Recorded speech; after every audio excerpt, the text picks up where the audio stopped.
Assalomu alaykum. Mani ismim Sirojiddin Mahmudov.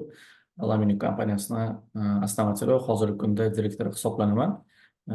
Общий hisobda proyektimiz bo'yicha tushuntirib beradigan bo'lsam, bizning proyektimizni kafe restoranlarning ishini optimizatsiya qilish bilan shug'ullanadi. Undan tashqari kafe restoranlarni shu onlaynga chiqazib, onlayn buyurtmalarini, call center orqali buyurtmalarni qabul qilib, ularni tayyorlab va undan keyin kuryer orqali yetkazib berish xizmatini yo'lga qo'yib beramiz, tizimlashtirib beramiz.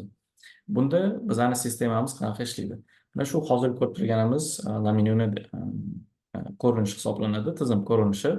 Bu yerda mana yangi buyurtmaga kiradigan bo'lsak, call center orqali buyurtmalarni qabul qilishni ko'rib chiqsak bo'ladi. Bizning asosiy vazifamiz nima o'zi? Kafe restoranlar uchun veb-sayt yaratib beramiz.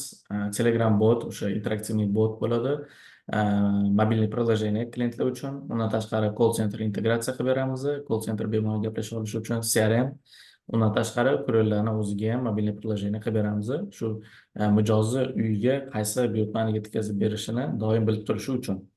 Hop, undan tashqari bu yerda call centerda zakazlarni olish imkoniyati ham bor. Call center orqali zakazlarni qabul qilish. Misol uchun mana bu yerda menyular bo'ladi, shu kategoriyalarga qarab bo'linadi. Menyularni tanlaydi va bu yerda qo'shimcha ma'lumotlarni berib ketgan holatda zakazlarni olish va yetkazib berish imkoniyatiga ega bo'ladi. Bu yerda o'zi shu adresda tanlanadi, mijoz tanlanadi. Mijoz tanlangandan keyin adres tanlanib, adresiga o'sha qaysi filial yaqin bo'lgan bo'lsa, shu filialni o'zi sistema tanlab, liba o'sha o'zini kurerskiy slujbasi orqali yoki Yandex Taksi orqali ham, Yandex Delivery orqali ham chiqarib yuborsa bo'ladi. Undan tashqari bemalol o'sha tariflarni tanlasa bo'ladi. Bu yerda to'lov tizimlari, Payme, Click, Uzum, hamma to'lov tizimlari ulangan yoki naqd ishlaydigan bo'lsa, yoki terminal ishlaydigan bo'lsa, hammasini o'zi kerakligini tanlab, shu bilan ishni davom ettirsa bo'ladi. Va undan tashqari buyurtmalarni holatini ham ko'rib tursa bo'ladi. Kelib tushgan zakazlarni ochiq, qabul qilindi, tayyorlanmoqda, tayyor yoki yo'lda bo'lgan zakazlarni hammasi bo'yicha tanishib chiqsa bo'ladi. Bu yerda mana qo'shimcha ma'lumotlarni ko'rish uchun bu zakaz ustiga bosilsa, biron zakaz ustiga bosilsa, ochib ko'rish mumkin va to'liqroq ma'lumot ko'raman desa va ichidan yana to'liq ma'lumotlarni ko'rsa bo'ladi. Hozirgi kunda bu sistemamizdan 15 ga yaqin kafe restoranlar foydalanib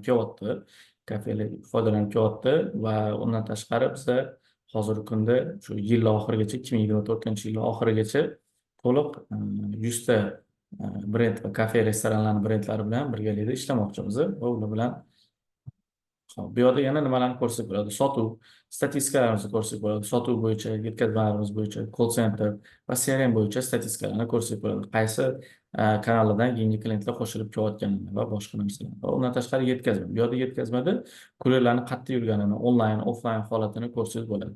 Undan tashqari mijozlarni ko'radigan bo'lsak, bu mijozlarimizda ham